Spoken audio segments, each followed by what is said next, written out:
बात पड़ोसी मुल्क पाकिस्तान की, जिसने एक बार फिर भारत को युद्ध की धमकी दी है, वो भी एक दो नहीं पूरे 300 बार। जो पाकिस्तान दाने दाने के लिए मोहताज है, जहां की आवाम दो की रोटी के लिए तरस रही है, कार्यवाहक सरकार सत्ता में है, वहां के पीएम ने भारत को युद्ध की गीदड़ भपकी दी है। आखिर क्यों परेशान है पाकिस्तान, क्यों दे रहा है जंग की धमकी, बताएंगे आपको इसकी इनसाइड स्टोरी। लेकिन बड़ी खबर यही है कि अब एक बार फिर से पाकिस्तान ने भारत को दी है जंग की धमकी। तो भारत से 300 बार जंग लड़ने की धमकी दी गई है। कार्यवाहक पीएम अनवरुल हक ने यह धमकी दी है। आपको बता दें, चुनाव की तैयारी में पाकिस्तान जुटा हुआ है और पाकिस्तान का चुनाव आयोग 8 फरवरी को होने वाले आम चुनावों के कार्यक्रम रविवार को घोषित भी कर सकता है।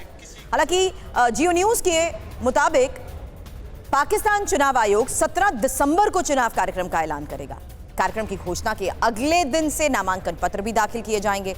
हालांकि खबर में यह भी कहा गया है कि आयोग को 8 फरवरी को प्रांतीय असेंबली और संसद का चुनाव कराने की प्रक्रिया पूरी करने में 54 दिन लगेंगे। अनवरुल हक काकर पाकिस्तान के कार्यवाहक प्रधानमंत्री बने हैं। नवाज शरीफ की पार्टी पीएमएलएन और बिलावल भुट्टो की पार्टी पीपीकी पे रहमो करम पर सत्ता में भी हैं।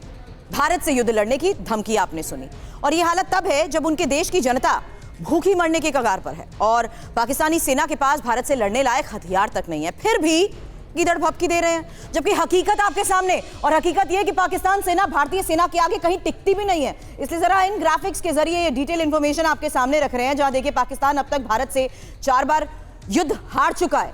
पाकिस्तान के पास एक्टिव सैनिकों की संख्या भारत से आधी है और भारत के पास एक्टिव सैनिक देख लीजिए 14,50,000, पाकिस्तान के पास मात्र 6,54,000।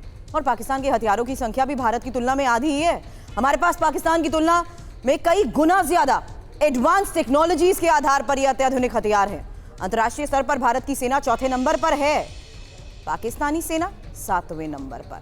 अब भारत पाकिस्तान की अर्थव्यवस्था की भी बात यहां पर करनी जरूरी है, क्योंकि पाकिस्तान की अर्थव्यवस्था की अगर बात करें तो करीब 350 अरब डॉलर है।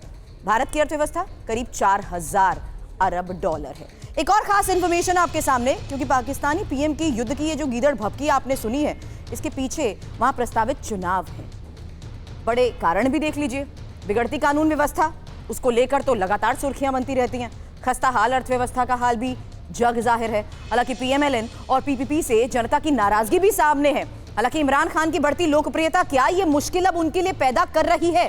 सीधे लाहौर रुख करती हूं। मेरे सहयोगी गुलाम अब्बास इस वक्त हमें ज्वाइन कर चुके हैं। गुलाम, इन बड़े कारणों के पर जाने से पहले मुझे बस इतना बता दीजिए, ये किस आधार पर जनता के बीच जाकर ये बयान दिया जा रहा था और ये भी कह दिया कि हम तो 300 बार जंग लड़ने के लिए तैयार हैं? जी सुरभि, पाकिस्तान के केयरटेकर प्राइम मिनिस्टर अनवरुल हक काकड़ जो है वो 2 दिन के दौरे पर मुजफ्फराबाद में है। आज भी उन्होंने वहां पे हुर्रियत नेताओं से मीटिंग की है और उसके बाद एक प्रेस कॉन्फ्रेंस भी किया और कश्मीर की जो कैबिनेट मीटिंग है उसको भी शेयर किया। तो कल ये जो बयान है जो हमने चलाया है, ये लॉजिस्टिक जो असेंबली है, कश्मीर की जो असेंबली है, वहां पर ये भाषण दे रहे थे। और पाकिस्तान की हिस्ट्री में ये पहले केयरटेकर प्राइम मिनिस्टर है जो कि कश्मीर की असेंबली में जिन्होंने भाषण दिया। इससे पहले जो प्राइम मिनिस्टर होते थे, जो कि मुंतखब होके आते थे, जो इलेक्ट होके आते थे, वही सिर्फ भाषण देते थे। ये पहले प्राइम मिनिस्टर थे जिसमें इन्होंने ना सिर्फ ये 300 बार जंग की बात की सुरभि, वहां पर उसके साथ साथ यासीन मलिक की, सैयद अली गिलानी की, इवन के बुरहान वानी को भी प्राइज किया और उन्होंने कहा कि उनकी कुर्बानियां जो है उनको उन्होंने अप्रिशिएट किया। तो इसके साथ साथ अनवरुल हक काकड़ ने यहां तक भी कह दिया कि आज जो कैबिनेट मीटिंग के बाद उनका बयान सबसे चुंगा देने वाला सामने आया। उन्होंने कहा कि हम इंडियन सुप्रीम कोर्ट के फैसले को जूते की नोक पे रखते हैं। ये अब से 4 मिनट पहले का स्टेटमेंट है। ये अभी जो कैबिनेट मीटिंग हुई है कश्मीर में मुजफ्फराबाद में, उसके बाद अनवरुल हक काकड़ ने ये स्टेटमेंट दिया है कि जो 5 अगस्त के हवाले से इंडियन सुप्रीम कोर्ट ने फैसला दिया, उसके हवाले से उन्होंने कहा है कि हम उस फैसले को जूते की नोक पे रखते हैं। ये अनवरुल हक काकड़ का स्टेटमेंट था, जो कि अभी भी उनका विजिट जो है मुजफ्फराबाद में वो मौजूद है। 2 दिन का उनका विजिट है और वो वहीं पे मौजूद है और आज शाम में वो वापस इस्लामाबाद पहुंचेंगे। अपनी जनता की हालत को भूल गए क्या, जो बार बार इस तरीके के बयान दे रहे हैं? मैं आपके पास आती हूं क्योंकि पाकिस्तानी प्रोपेगेंडा के बीच एक और सबसे बड़ी खबर सामने आई है, जहां पाकिस्तान में चुनाव भी टल सकते हैं। अंदरूनी हालात से जिस तरीके से पाकिस्तान जूझ रहा है, केयरटेकर पीएम के हाथ में पाकिस्तान की कमान है और शहबाज शरीफ के इस्तीफे के बाद जिस तरीके से सरकार बनी, हालत क्या है दुनिया जानती है। और ऐसा हम कह क्यों रहे हैं?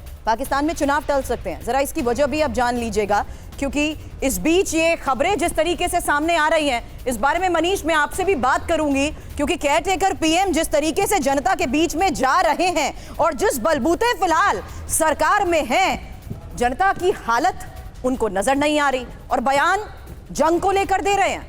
हालांकि ये अब इंफॉर्मेशन आपके सामने रखते हैं कि आखिर मैं किस बेसिस पे ये बात आपके सामने रख रही हूं कि पाकिस्तान में चुनाव भी टल सकते हैं। हालांकि चुनाव से पहले इस तरीके की बयानबाजी जनता के बीच जाते हुए देते हुए इस बारे में मेरे सहयोगी मनीष से मैं चर्चा करूंगी, लेकिन उससे पहले देखिए 8 फरवरी से पहले चुनाव प्रस्तावित है और अभी तक किसी दल ने हालांकि रैली शुरू नहीं की है, लेकिन नवाज शरीफ की पार्टी ने चुनाव 4 सप्ताह टालने की यहां पर मांग कर दी है। इस बीच बड़ी खबर तो यह भी है कि अगर चुनाव टला तो उसका पाकिस्तान पर बहुत बड़ा असर पड़ेगा। चुनाव टलने के असर की बात भी यहां पर आपके सामने, क्योंकि आईएमएफ की ओर से मिलने वाला कर्ज जाहिर सी बात है रुक जाएगा। मनीष, अब मैं आपके पास आ रही हूं। इमरान खान जेल में है, नवाज शरीफ का इतने सालों बाद निर्वासन खत्म हुआ है, डेमोक्रेसी पूरी तरीके से डैमेज हो चुकी है, अर्थव्यवस्था के तो कहने ही क्या, कर्ज में डूबे पाकिस्तान में जनता के बीच जाकर इस तरीके की बयानबाजी। देखिए सुरभि, पहली बात तो यह है कि पाकिस्तान के केयरटेकर प्राइम मिनिस्टर अगर पाक अधिकृत कश्मीर गए थे तो वो दरअसल घूमने गए हैं, क्योंकि उन्हें पता है कि थोड़े दिन के बाद वो भी भारत का हिस्सा बन जाएगा, तो फिर शायद उसके बाद उनको मौका ना मिले आने के लिए, तो शायद उनका ये आखिरी विजिट हो, अगर हालात ऐसे ही बने, अगर उन्होंने युद्ध थोपने की कोशिश की भारत पर तो। दूसरी बात यह है कि उनको इतिहास की समझ होती तो वो जानते कि 1971 की जंग जो है वो कश्मीर के लिए नहीं बल्कि बांग्लादेश का कैसे जन्म हुआ और उसमें क्या परिणाम हुआ। तीसरी बात, अभी पिछले हफ्ते तो नवाज शरीफ साहब कह रहे थे कि भारत के साथ दोस्ती चाहिए। अरे भाई, चुनाव करेंगे, चुनाव में रैली के लिए आपके पास पैसे हैं क्या? तो अनवारुल हक साहब को पता है क्या कि अगले 4, 5, 10 दिनों के बाद उनके घर में आटा दाल चावल आएगा कहाँ से, अगर सऊदी अरब ने चंदा नहीं दिया तो पाकिस्तान की आज की तारीख में हालत यही है। तो वैसी स्थिति में भारत के साथ लड़ेंगे, भारत के साथ ये करेंगे, भारत के साथ वो करेंगे, यही कहकर शायद उनकी रोजी रोटी चलती होगी। क्या पता हर बयान के हिसाब से उनको पैसे मिलते होंगे। इसी रोजी रोटी को देखते हुए लाले जनता के बीच पड़े हुए हैं, और जनता के बीच में भी चुनाव की जब बात जाती है तो सवाल ये होता है कि इस बार अगर चुनाव हुए भी तो क्या फेयर तरीके से होंगे। आप दोनों का बहुत बहुत शुक्रिया।